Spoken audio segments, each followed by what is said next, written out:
Tapi kemudian kalau kita melihat lagi lebih dalam, apalagi di era sekarang ya, era pandemi, di mana sering sekali disebutkan oleh para pakar atau epidemiolog ataupun para dokter gitu ya yang diwawancara di TV, di radio maupun di surat-surat kabar, akhirnya banyak menyebutkan adanya suatu suatu masalah gitu ya, ada masalah yang terkait mungkin bisa terkait biologi. Oh, ini ada yang coret-coret ini. Ya. Baik, saya lanjutkan. Ada yang coret-coret, Ibu? Mohon maaf. Ini. Saya stop share dulu. Ya. Saya ulang mungkin ya kalau ya. Baik. Ini latar belakang kami ya sudah disebutkan tadi. Nah, ini sebetulnya sama dengan Pak Syamsu tadi ya. Ketika membangun suatu organisasi memang penuh tantangan ya Pak Syamsu, dan saya doakan cita-cita Pak Syamsu tadi dan juga teman-teman GEMI bisa menuju keberhasilan gitu ya. Artinya bisa bermanfaat bagi banyak orang dan komunitas GEMI bisa ada kontribusi nyata gitu ya dalam bentuk jurnal maupun webinar bulanan. Kalau saya ini membangun Defense Heritage Intellectual Community ya, Pak Samsu dan teman-teman GEMI. Jadi kalau bisa bergabung, nah di sini sudah ada barcode-nya, bisa scan, bisa ikutan join, dan sama juga dengan GEMI, kita mengadakan webinar bulanan juga. Nah, tapi belum berbadan hukum, jadinya semua panitia masih disebut formatur gitu ya. Tidak ada ketua, tidak ada sekretaris, tidak ada bendahara, tapi semuanya teman-teman yang membantu saya itu sebutannya formatur gitu ya, untuk bisa menjalankan organisasi ini. Dan mungkin bisa seperti cita-citanya Pak Syamsu juga ya, ada jurnal Defense Heritage gitu yang mungkin belum ada. Nah, pada kesempatan pagi ini saya akan memaparkan tentang 4 hal utama, yaitu definisi dari dasar dulu ya, definisi biologi, definisi genetika, dan definisi ilmu pertahanan. Kemudian riset biologi dan genetika yang telah dilakukan, kemudian apa kaitannya antara pertahanan negara dan komunitas ilmuwan biologi dan genetika. Kemudian yang keempat, peluang daripada riset biologi dan genetika untuk pertahanan negara. Nah, ini yang tadi saya bilang ya, saya belajar lagi dari dasar, saya ingin memahami biologi. Jadi bagi saya ini biologi ilmu yang mempelajari asal-usul ya, evolusi dan karakteristik makhluk hidup, serta proses vitalnya, perilaku dan interaksi satu sama lain dengan lingkungan. Saya juga mengutip dari jurnal Oxford dan juga dari KBBI-nya orang Inggris gitu ya. Jadi the study of living organism divided into many specialized fields that cover their morphology, physiology, anatomy, behavior, origin, and distribution.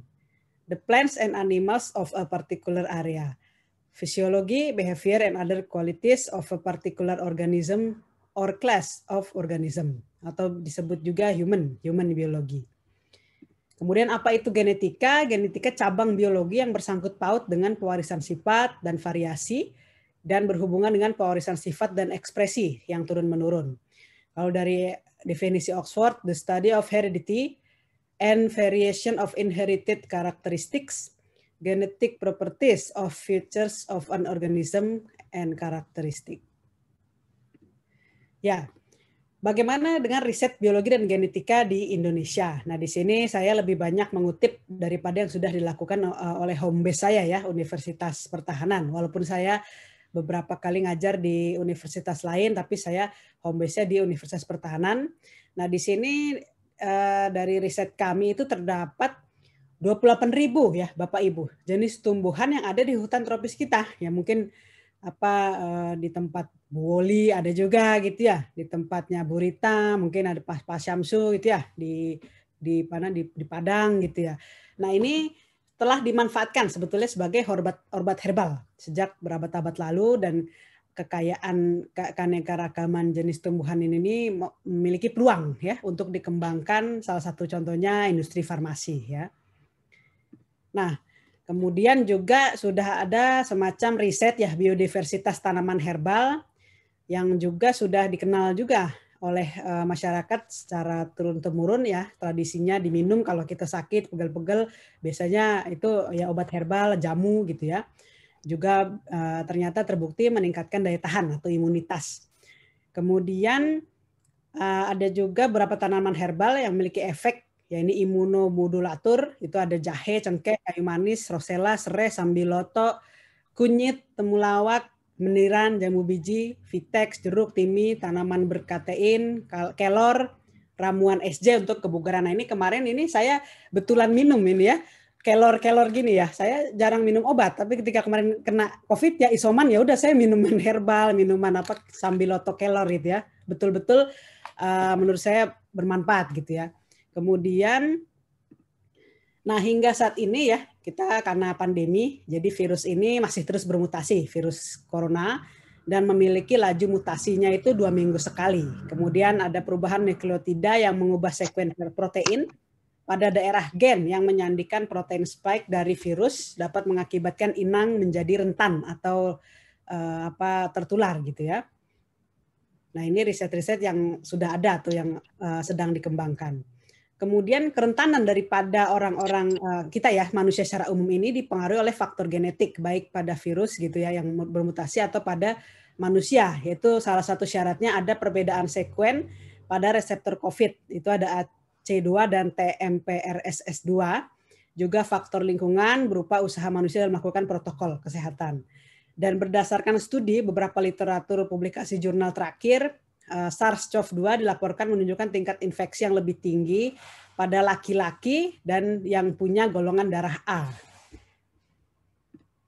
Nah, kemudian kapasitas Biorisk Management Laboratorium BSL-3 dalam menghadapi biothreat di Indonesia. Jadi biothreat sebagai ancaman karena adanya penyebaran agen biologi untuk maksud tertentu, contohnya bioteror, biokriminal, senjata biologi, dan agroteror.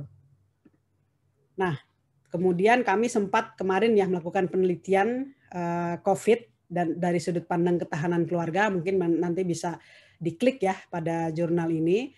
Nah, ini salah satu juga riset yang terkait dengan biologi dan genetika, walaupun sudut pandangnya sudut pandang ilmu pertahanan, ya ilmu sosial, dan juga autor pertama kami itu doktor psikologi yang sering memaparkan hasil penelitian psikologinya di berbagai negara. Ya, ini hasil daripada jurnal kami, ya termasuk riset dan biologi yang sudah dilakukan. Nah, kemudian masuk kepada ilmu pertahanan. Ya, jadi tadi setelah kita tahu ya, atau Bapak Ibu di sini lebih paham, lebih ahli tentang biologi atau cabangnya, yaitu ilmu genetika, sekarang kita ada ilmu lain yang mungkin terlihat di luar daripada konteks biologi genetika. Itu namanya ilmu pertahanan. Nah, saya ingin tahu dulu nih, apakah Bapak Ibu, saudara-saudari peneliti atau di sini adik-adik semua, Ananda, siswa-siswi, mahasiswa, apakah sudah baca gitu? Apa sih ilmu pertahanan? Nah, itu saya kutip, ada banyak ya referensinya, tapi saya kutip ini yang terkait dengan Kemenq ya. Saya sengaja kutip yang terkait dengan apa yang dituliskan oleh Kementerian Keuangan gitu ya. Karena kan kalau kita baca berita seolah-olah Kementerian Keuangan dengan Kementerian Pertahanan berantem terus ya masalah anggaran. Tapi sebetulnya kalau kita mau ideal berpikir, sebetulnya saling mengisi ya, saling membutuhkan antara Kementerian Pertahanan, Kementerian Keuangan, juga nanti ilmuwan biologi ya. Jadi bisa dibaca. Jadi saya tidak mau memberikan ikan langsung ya ini ilmu pertahanan seperti doktrin gitu, tidak ya. Jadi saya lebih memberikan pancingan saja ya. Bapak Ibu bisa baca sendiri via jurnal, via Google gitu ya. Nah, apa sebetulnya bedanya ilmu pertahanan dengan ilmu negara? Secara singkat saya rumuskan adalah ilmu pertahanan pasti membahas negara, ya pasti. Jadi kalau biologi genetika, biologi pasti membahas, genetika pasti membahas biologi, tapi biologi belum tentu membahas genetika, ya sama seperti itu, ya. Jadi ilmu pertahanan pasti membahas negara, tapi ilmu negara belum tentu membahas pertahanan, karena ilmu negara itu tingkatannya lebih di atas ya, bisa membahas politik, bisa membahas ekonomi, bisa membahas sosialnya, budayanya, atau pemerintahannya gitu ya, bisa dipahami dulu ya sampai situ. Nah, kemudian pertahanan negara, ada juga perdebatan apakah pertahanan negara ini teori atau konsep gitu ya. Sampai sekarang ilmuwan-ilmuwan pertahanan negara ya, para dokter-dokter pertahanan negara juga baik Indonesia maupun di luar itu masih memperdebatkan ya. Kalau saya termasuk yang menyetujui bahwa pertahanan negara sebagai konsep. Kenapa? Karena pertahanan negara tidak punya satu versi tunggal. Kalau di biologi ya, Ibu Woli ini ahlinya biologi ya, belajar misalkan meneliti daun kelor ya, peneliti A ataupun Ibu Woli dengan Pak Syamsu meneliti daun kelor misalkan, pasti sama hasil karena itu daun kelor gitu ya, atau penelitian daun kelor baik di Indonesia atau di Jerman atau di Australia, di Korea, dimanapun sama ya, kita meneliti daun kelor. Nah, kalau pertahanan negara tidak gitu ya. Jadi suatu pertahanan negara itu tidak punya satu versi tunggal. Jadi setiap negara punya kekhasan sendiri daripada negara yang lain. Contohnya ya, di sini saya kutip, Amerika, Inggris, Australia itu sudah memasukkan unsur sosial budaya kepada implementasi pertahanan negaranya. Yang dapat kita lihat ya dengan mata itu ada museum-museum terkait pertahanan negara atau museum militer itu yang sebagian diurus oleh Kemhan. Nah di Indonesia kan tidak. Jadi dari Jakum Hanek 2021 pun, Jakum Hanek ini kebijakan umum pertahanan negara ya, belum ada program prioritas pemajuan konsep defense heritage. Kalau Bapak Ibu baca koran, dari 9 program prioritas Jakum Hanek itu semuanya hard power semuanya. Dari diplomasi ada tapi tidak ditonjolkan ya. Jadi semua hard power, dari mulai pembangunan alutsista, modernisasi alutsista, kemudian program bela negara, penguatan kader bela negara, kemudian ada pengiriman pasukan PBB. Nah, itu hal-hal yang hard power gitu ya. Yang soft power Indonesia ada, secara konsep ada gitu ya, disebutkan juga. Tapi implementasinya tidak. Nah, itu di situ. Jadi kalau mau tahu lebih lanjut ya itulah, follow lah komunitas saya itu gitu ya, @defenseheritage di Instagram ya. Kalau Bapak Ibu saudara-saudari semua ada Instagram ya. Nah, saya lanjut dulu. Nah, apa kedudukan daripada pertahanan negara di antara ilmu-ilmu lainnya ya. Ini tentu saja berada di banyak bersinggungan juga dengan banyak ilmu lainnya ya, dengan konsep-konsep lainnya juga ya. Jadi ilmu konsep pertahanan negara tidak kemudian berdiri sendiri gitu ya. Tapi ada kaitannya juga dengan ilmu biologi, ilmu genetika, ilmu sosial budaya, ilmu politik hukum dan ilmu ekonomi ya, saling beririsan. Nah, inilah bagan untuk menyederhanakan bagaimana memahami pertahanan negara, konteksnya strategi pertahanan negara ya. Di sini ada tujuan pertahanan negara, ada 3 ya, yaitu menjaga melindungi kedaulatan negara, keutuhan wilayah, dan keselamatan segenap bangsa gitu ya. Jadi di sini yang tadi saya bilang itu hard powernya kita tuh lebih banyak dari ada kekuatan pertahanan militer, kemudian program bela negara, kemudian modernisasi alutsista gitu-gitu, lebih banyak hard power. Sebetulnya kalau kita mau kembali kepada undang-undang ataupun tujuan pertahanan negara secara ideal, soft powernya juga ada. Makanya itu saya sebutkan ya di slide sebelumnya. Kalau di negara-negara maju, terutama ya Amerika, Inggris, Australia, di Eropa juga ya, seperti Polandia ya, saya pernah tinggal di Polandia, itu memang museum-museum militernya bagus sekali gitu ya, menampilkan sejarah pertahanan negara dengan luar biasa, sampai turis-turisnya itu terkagum-kagum, wah luar biasa gitu. Bisa menceritakan narasi sejarah perjuangan bangsa dengan menarik ya bagi anak muda dan anak-anak sekolah, dan pada akhirnya kan ujungnya mencintai bangsa dan negaranya gitu. Kalau di sini di Indonesia, kalau Bapak Ibu ke Museum Satria Mandala atau Museum Peta gitu, memang ada sebagian yang di bawah Pusjarah atau di bawah daripada TNI, tapi tidak ada yang di bawah Kemhan. Makanya kemarin waktu saya sidang terbuka itu saya mengusulkan adanya Museum Pertahanan Indonesia, ya Indonesia Defense Museum. Tapi ketika kemarin kami bersurat kepada Pak Prabowo, ternyata tidak dianggarkan, artinya ide saya tidak masuk ke dalam program prioritas gitu ya. Sudah, saya berdoa saja semoga tahun depan gitu ya, atau berdoa semoga ada Menhan yang memang memahami ini ya tentang konteks soft power.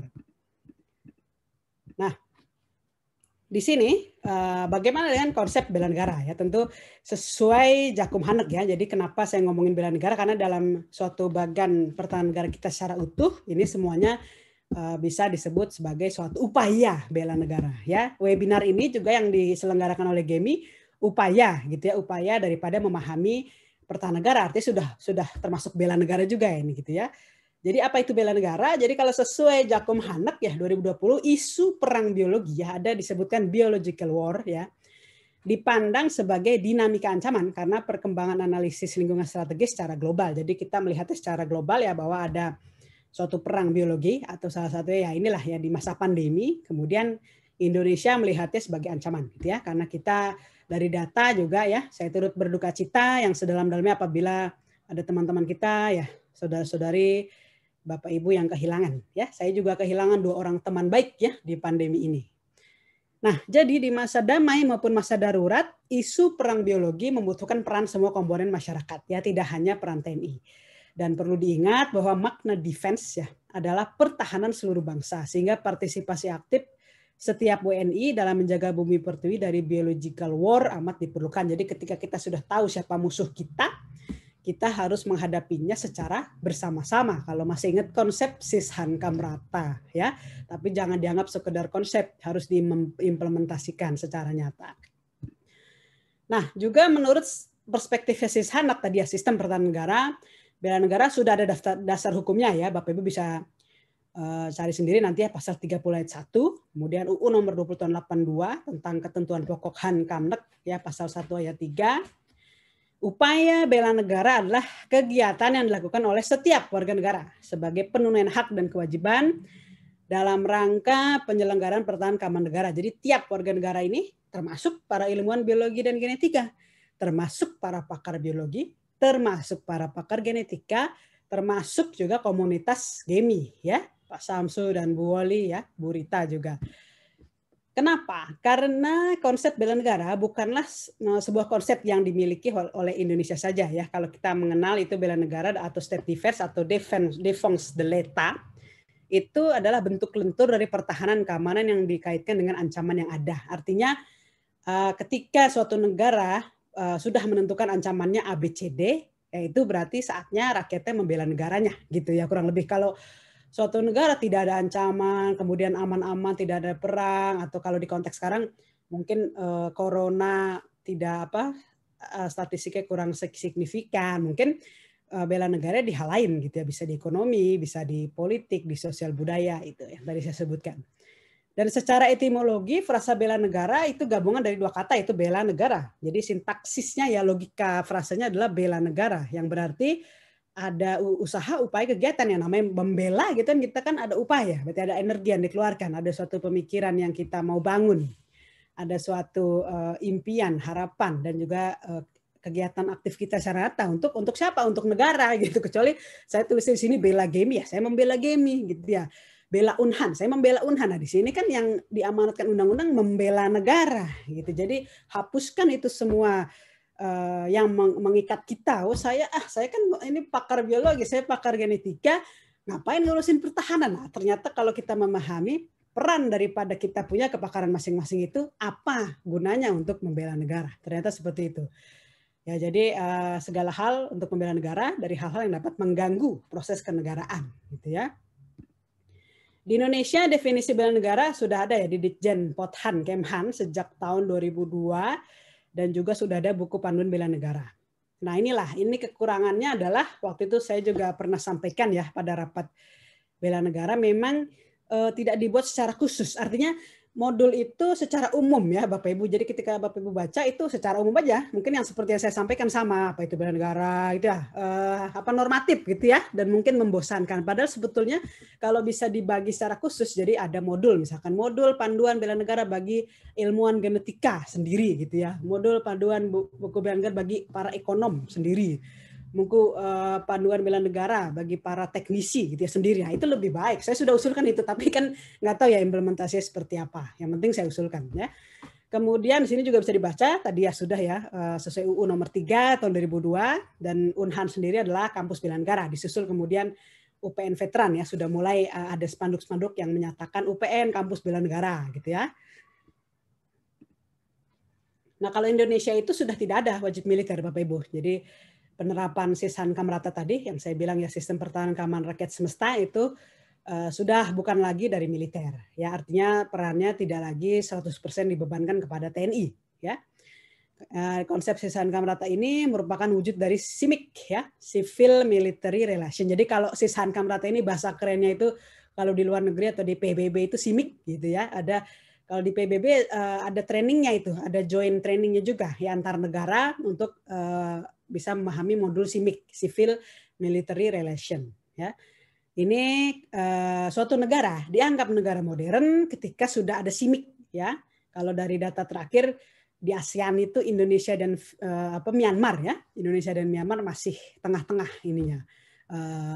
Proses CIMIC-nya gitu ya. Yang sudah bagus itu Singapura.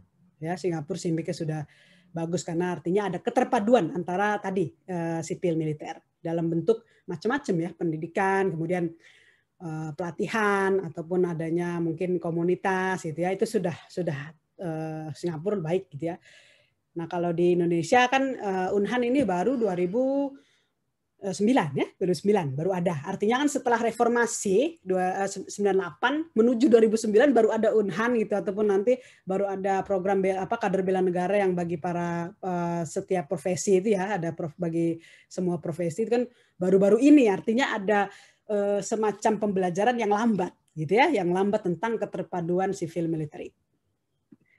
Nah, apa isu biologi genetika bisa dikaitkan dengan pertahanan negara? Ini saya list daripada riset-riset yang sudah ada dan juga yang belum ya. Jadi ada ketahanan pangan, antibiotik jenis baru, aplikasi genomik tanaman, bibit tanaman terbaik, pertanian berkelanjutan, etika kesehatan, limbah plastik, daur ulang masker, biodiversitas tanaman, filogenetik ya, ini semacam molekul ya, molekul tanaman ya, mempelajari molekul ya. Kemudian ya silahkan ditambah dengan kepakaran saudara-saudari ya. Jadi kalau dari yang sudah saya sebutkan tadi, Bapak Ibu semua di sini ada yang bersinggungan dengan kepakaran Bapak Ibu ya, syukur alhamdulillah gitu ya. Artinya Bapak Ibu sudah bisa mulai terbuka, pikirannya sudah bisa nulis jurnal ya, dikirim ke Pak Syamsu nanti jurnalnya ya, untuk bisa diterbitkan tapi dikaitkan dengan pertahanan negara gitu ya.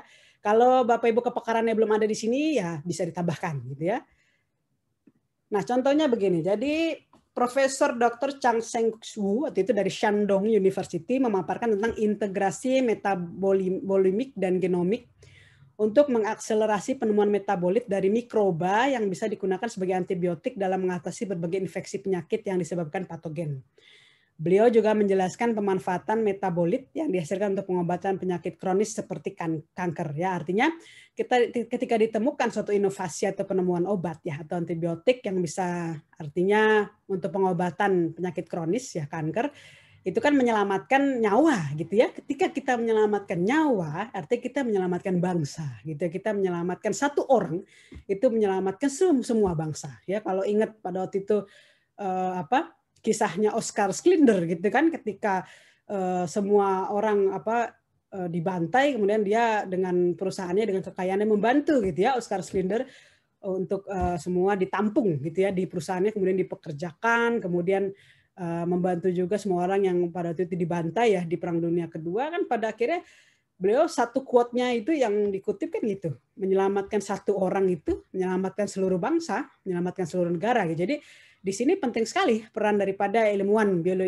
biologi dan genetika untuk bisa berpikir seperti itu gitu ya. Artinya ketika menemukan suatu antibiotik ya itu untuk pertahanan negara gitu. Contohnya lagi, kemudian di sini ada jenis mikroba yang bisa dijadikan antibiotik, mendeskripsikan alur penelitian, menemukan mikroba yang potensial, direkayasa secara genetik untuk menghasilkan senyawa tertentu, juga manfaat metode genomik, mengkarakterisasi klaster gen yang berperan dalam jalur biosintesis metabolit, identifikasi metabolit yang dilakukan dengan beberapa pendekatan, contohnya nuclear magnetic resonance, yang sangat sensitif untuk mendeteksi senyawa. Kemudian Dr. Victor Korzun dari Karlsruhe, Jerman ya, Universitas Karlsruhe, Jerman, menjelaskan aplikasi riset genetika genomik pada sereal seperti gandum hitam dan barley. Perusahaan di ini KWS bergerak di bidang pemulihan tanaman, plant breeding yang memiliki kantor pusat di Einbeck di Jerman. Itu juga sama ya. Jadi ketika Bapak Ibu ya para pakar ini biologi genetika kemudian meneliti tentang tanaman atau pemulihaan tanaman gitu, apa gunanya bagi pertahanan gitu ya, kan tentu ada kaitannya karena di sini kan pertahanan artinya suatu tanaman itu bisa bermanfaat ya bagi herbal maupun bagi rantai makanan mungkin ya itu. Jadi ketika meneliti tanaman juga terus jangan langsung terpisah dengan pertanaman. Saya kan meneliti tanaman bukan meneliti manusia, apa hubungan dengan pertanaman itu. jangan berpikir seperti itu, tapi kita berpikir secara lebih modern dan inovatif gitu. Artinya suatu penelitian biologi genetika tidak pernah sia-sia gitu ya untuk pertahanan negara. Ini juga para ilmuwan tanaman itu di Jerman juga rata-rata mendapat pendidikan militer juga gitu. Artinya riset mereka juga lebih maju gitu ya urusan tanaman dibanding mungkin negara lain, karena ya itu tadi ya ada semacam disiplin, ada semacam kemauan keras dan juga tidak adanya korupsi gitu ya untuk bisa risetnya itu beneran ada gitu. Dan kalau kita kutip misalkan ini suatu penemuan oleh Ibu Woli dari Indonesia, penemuan antibiotik oleh Bapak Syamsu Indonesia, kan kita bangga sekali gitu ya, wih orang Indonesia gitu loh, penemunya dari Indonesia dipakai oleh dunia, itu kan luar biasa. Seperti waktu itu kita melihat almarhum B.J. Habibie ya, seperti itulah kurang lebih menumbuhkan rasa bela negara gitu ya, menumbuhkan rasa cinta tanah air gitu. Nah, di sini kemudian ada juga contohnya ya, insan pertahanan itu juga bisa mendapat pengetahuan tentang tantangan yang sering dihadapi dalam sistem pertanian konvensional, teknik persilangan, strategi pemulihan tanaman untuk meningkatkan kualitas hasil pertanian. Strategi yang dikenalkan metode pengeditan genom dengan metode CRISPR/Cas9 yang dapat meningkatkan efisiensi breeding. Karena waktu yang dibutuhkan lebih singkat dan sumber daya atau jumlah tanaman yang digunakan lebih sedikit ya. Jadi kalau menemukan sesuatu daripada ilmu biologi genetika kemudian menemukan sesuatu yang bisa menghemat waktu yang diperlukan, itu juga luar biasa. Artinya efektivitasnya itu ada gitu, efektivitas penelitian, efektivitas hasil yang nanti waktunya bisa dipergunakan untuk hal-hal yang lain, itu juga luar biasa ya. Dan itu menumbuhkan metode strategi ini juga menumbuhkan suatu hal yang perlu dipelajari gitu ya. Bagaimana sih bisa tepat waktu penelitian, bisa ada suatu efisiensi breeding kalau di sini ya disebutkan. Nah itu tidak bisa ujuk-ujuk kalau kita tidak ada latihan dari awal. Artinya kalau riset hanya setahun sekali juga ya, tidak ada hasil ya. Kalau berkelanjutan didukung negara itu kan lebih baik ya. Nah saya lanjut dulu. Ini juga Profesor Dr. Inyoman Pugeng Arianta itu menjelaskan tentang mikroba dan ketahanan bangsa. Jadi klasifikasi mikroba yang mendominasi sistematika kehidupan organisme dari Kingdom Monera, archaea dan bakteria, protista dan fungi mikro, kemudian proses pembentukan kehidupan, munculnya oksigen di atmosfer bumi, beserta peran mikroba yang berkaitan dengan keseimbangan nitrogen dan ketahanan pangan, materi mengenai potensi jamur dalam industri, hubungan mikroba dan organisme lain seperti Mycorrhiza arbuscula dan Ectomycorrhiza serta mikrobioma. Kemudian Charlini Eriza Putri memberikan materi waktu itu tentang teknologi mutakhir genomika dalam mencapai era 5.0 dalam pengembangan studi genomika organisme. Artinya seperti ini, kalau saya melihat dari sudut pandang pertahanan adalah kebutuhan pangan itu masyarakat Indonesia itu 90 juta ton per hari ya dari data terbaru. Tapi kemudian kita bisa penuhi karena ini masa pandemi juga ya. Artinya ada kalau orang-orang yang pada kena COVID kemudian isoman itu kebutuhannya lebih tinggi, terutama nasi. Ya, jadi 90 juta ton itu per hari apakah bisa dipenuhi? Kalau kita mungkin data terakhir kalau tidak salah itu mahasiswa saya itu meneliti 91 juta ton. Artinya range spesies itu kan 1 juta ton, itu kan sedikit kalau kita kalau kita mau berpikir di masa pandemi setiap orang butuh nutrisi yang lebih banyak ya gitu. Karena pengalaman kemarin saya makan 2 kali sehari ya, dari kecil 2 kali sehari itu dalam porsi yang porsi umum gitu ya, porsi biasa. Gara-gara isoman kemarin saya takut saya nggak mau ada apa-apa gitu ya. Akhirnya saran dokter udah makan banyak ya, saya makan 4 kali sehari, bahkan 5 kali sehari. Nah itu, jadi kalau kita mau berpikir dari sisi pertahanan, apakah negara ini cukup memberikan pangan gitu ya bagi masyarakatnya? Itu tadi kebutuhannya 90 juta ton per hari ya. Saya ada catatannya itu, hitung-hitungan statistiknya itu 90 juta ton per hari. Tapi dengan kebutuhan ini ya, pandemi, ada yang isoman, ada yang sakit yang memang butuh nutrisi lebih banyak gitu. Apakah cukup? Itu ancaman. Bahaya sekali kalau negara nggak bisa makan rakyatnya. Gitu ya. Nah inilah peran ilmuwan biologi dan genetika bagaimana tadi ya memuliakan tanaman, menemukan inovasi untuk ketahanan pangan, karena itu bagian pertahanan negara. Bagaimana kita berpikir kalau nggak bisa makan gitu loh, kita kehabisan nasi. Masa kita mau impor beras gitu loh. gitu ya. Kemudian lanjut dulu. Ini ada mekanisme pelaksanaan penelitian yang etis ya, sesuai dengan standar etik penelitian kesehatan yang berlaku internasional. Itu ada privacy, dignity, dan juga human ya. Kemudian insan pertahanan adanya etika di bidang penelitian, bidang kesehatan. Ada contohnya panduan etik, prinsip umum etik, informed consent, integritas, etika, genetika, sel punca, bahan biologi tersimpan, penelitian epidemiologi, penggunaan hewan uji, serta menjelaskan komisi etik penelitian dan pengembangan kesehatan. Kemudian ada kaitan etika penelitian dengan produksi dan penggunaan vaksin COVID yang tergolong dalam program khusus serta mendapat panduan dari BPOM. Ya. Insan pertahanan juga perlu memahami konsep polimer dan bagaimana permasalahan limbah plastik di Indonesia dapat diatasi dengan menghasilkan plastik yang degradable, dapat didegradasi bioplastik untuk baik menggunakan bahan organik seperti singkong, ubi, rumput laut, maupun produksi biji plastik organik sintetik, PLA, PHB, dan PHA. Biodiversitas tanaman obat meningkatkan imunitas tubuh sebagai upaya pengembangan riset, pencegahan, dan penanganan COVID-19 yang meliputi 10 klaster riset dan kegiatan. Salah satu klaster yang diprioritaskan riset herbal di Indonesia sebagai antivirus melalui eksplorasi, konservasi, dan pemanfaatan bahan-bahan alami dalam bentuk herbal dengan konsep diekstrasi guna menghasilkan senyawa aktif sebagai imunomodulator COVID-19. Kemudian ada juga isunya yaitu kelimpahan masker ya, karena kita pakai masker terus setiap hari gitu ya. Adanya kelimpahan masker, ada limbah masker. Nah ini kelimpahan masker medis disposable, hasil penggunaan masyarakat sehari-hari dengan melakukan daur ulang masker medis untuk menghasilkan produk plastik yang lebih bermanfaat. Nah ini rekomendasi dari saya ya. Jadi pertama-tama pemanfaatan peluang inovasi dan berkurangnya hambatan birokrasi masalah klasik. Artinya di sini ada masalah klasik ya. Artinya ada di situ kalau ada korupsi, adanya senioritas, adanya budaya feodal gitu. Semoga hilang ya dengan terintegrasinya BRIN ya. Kemudian terbukanya kesempatan dan peluang sebesar-besarnya bagi para periset biologi dan genetika untuk mengkritisi isu pertahanan dan menjalin kerjasama dengan Kemhan RI maupun Unhan RI. Artinya seperti ini. Jadi ketika Bapak Ibu pakar biologi dan genetika di sini itu kemudian sudah memahami apa itu ilmu pertahanan, sudah tahu dari kepakaran yang tadi saya sudah rangkum ini ya. Ada macam-macam tadi. Nah ini, nah kalau sudah tahu, oh saya misalkan saya kepakarannya limbah plastik, wah, terus sudah tahu apa peran saya bagi pertahanan negara. Nah, itu silahkan dilakukan gitu ya.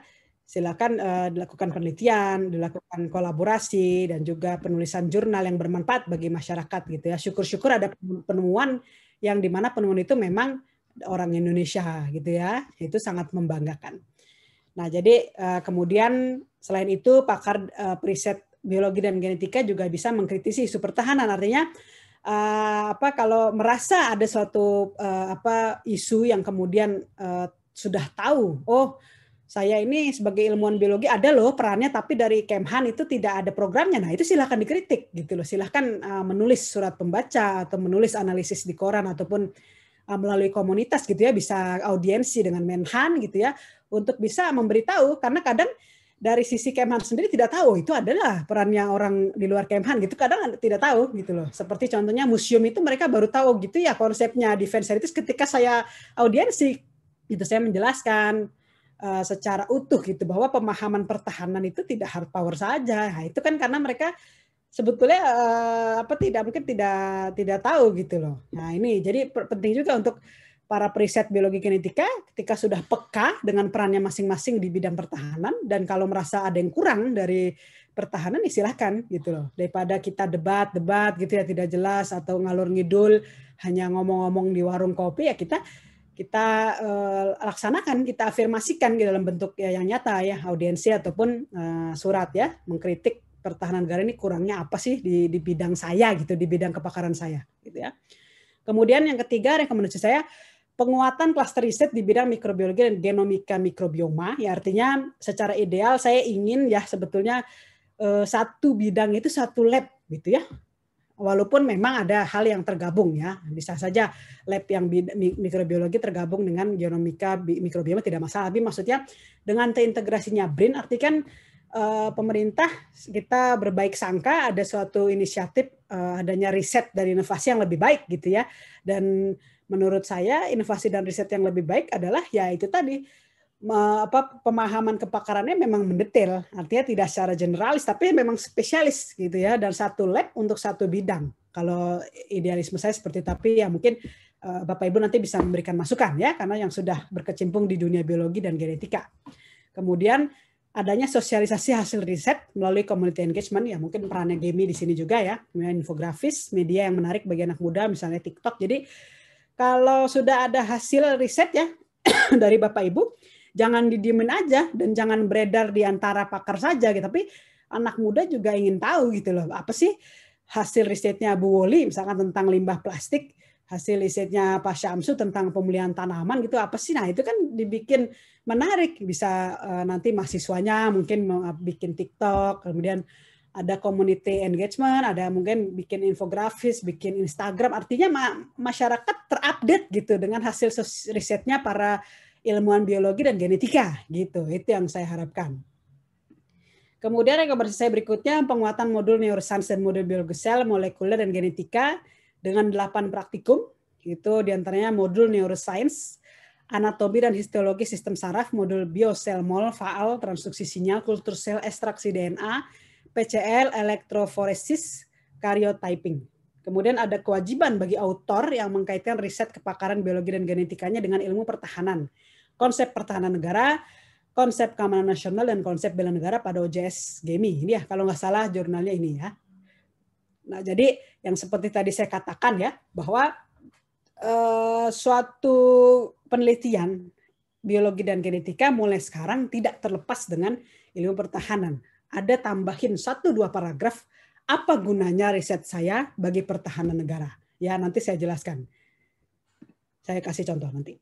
Kemudian diperlukan penguatan aspek kelembagaan, proses budaya, pengintegrasian dengan kekuatan ilmu pengetahuan geofisika, biologi, statistik, dan penataan ruang hingga penggunaan teknologi satelit. Nah, ini yang tadi saya bilang ya.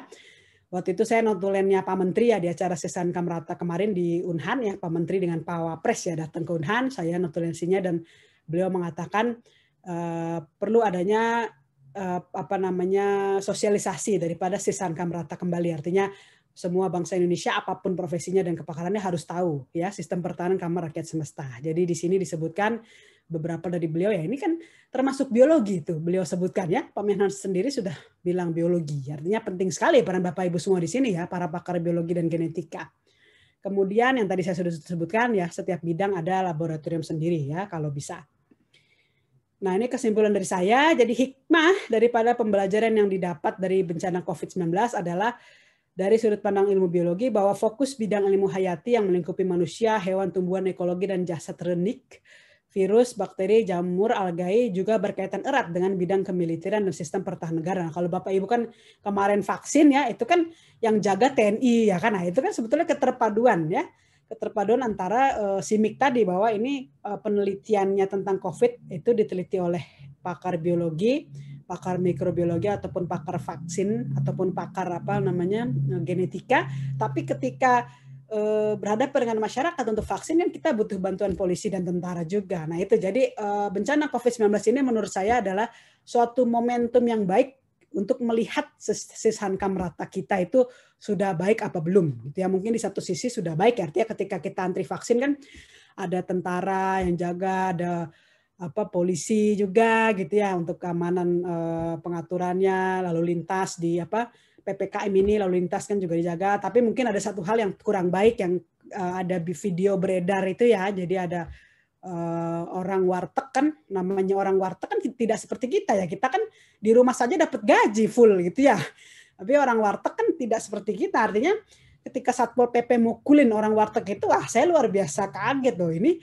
Bagaimana Sesan Kamrata berjalan? Karena ada arogansi ya, ada arogansi aparat gitu loh untuk membubarkan warteg secara tidak manusiawi. Padahal warteg itu kan butuh uangnya dari sehari-hari gitu, di jalanan memang orang warteg buka terus malah dipukul, itu luar biasa itu ya, tapi semoga ditindak juga gitu ya. Nah, itulah. Jadi saya mau katakan bahwa di pandemi COVID-19 ini adalah momentum yang baik ya untuk melihat implementasi Sesan Kamrata kita ini sudah maksimal atau belum. Ya, memang saya melihatnya di satu sisi ada yang belum ya. Kemudian karena keragaman hayati merupakan peluang dan tantangan yang perlu diantisipasi secara mendalam melalui studi pertahanan dan keamanan biologis ya, biodefense, biosecurity, agar Indonesia mampu mengatasi berbagai persoalan dalam rangka melindungi segenap bangsa sesuai amanat pembukaan UUD 45. Rakyat yang sehat membuat negara menjadi kuat. Kalau kita misalkan 50%, tapi amit-amit ya, amit-amit tidak terjadi. Tapi kalau kita bangsa kita 50% kena COVID, selesai kita. Sudah gulung tikar kita, NKRI sudah tidak ada gitu. Jadi itulah makanya gunanya sosialisasi hasil riset terus-menerus, penegakan hukum, dan juga kemauan daripada kita semua ya, kesadaran untuk menjaga bangsa ya dengan menjaga diri kita tidak sakit, kita tidak menularkan ke orang gitu ya, agar virusnya ya berhenti dikecilkan sedemikian mungkin gitu ya, karena rakyat yang sehat negara kuat. Lanjut dulu. Nah, ini mungkin bisa didiskusikan lebih lanjut ya, kalau kita peneliti kan ada variabel apa sebetulnya kalau kaitannya pertahanan negara dengan komunitas biologi genetika ya, yang menjadi determinan, menjadi mediator, terikat ya dominan. Kalau menurut saya yang dominan tetap ilmu masing-masing ya, kepakaran masing-masing jadi dominan, tapi penentunya itu bisa pertahanan, bisa juga lingkungan strategis, bisa macam-macam, bisa politik juga itu ya. Bisa ini bisa didiskusikan ya, tidak baku, tidak ada jawaban yang pasti. Kemudian nah ini infografi yang sudah saya buat ya. Nah, saya salah, ini ada beberapa typo tapi tidak masalah ya, nanti saya betulkan.